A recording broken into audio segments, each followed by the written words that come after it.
nag sa maam sëñ Abdoulaye Jaxate moo tax ma dégg ko dafa am bis ma ànd ak ku ñuy wax tante Aimé Diouf màggat Samb Cheikh Abdou Lahat Guèye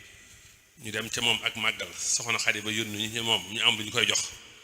keroog mu ubbee ko tàmbalee waxtaan di nettali ci sëñ Abdou Lahat di nettali sëñ Abdou Lahat ba àgg ak ñun ci ne bi sëñ Touba wàcc bi liggéey guddi gi ñu koy indee Touba gii maag sëñ Abdou Lahat ñoo bokk tëdd ñu tëdd ba guddi mu ne ma pëkk pëkk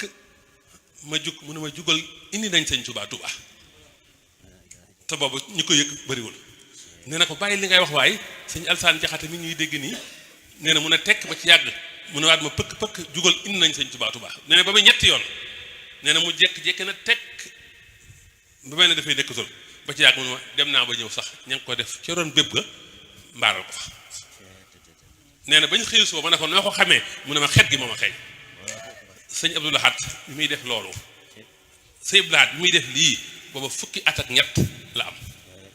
ndax boo xoolee bal sa sin bi mu gënee àddina ba ci wam sa sin 13 ans la kon li sëñ mu maw ñi nga wax ne xaasal xinaaya wala winaaya xabla an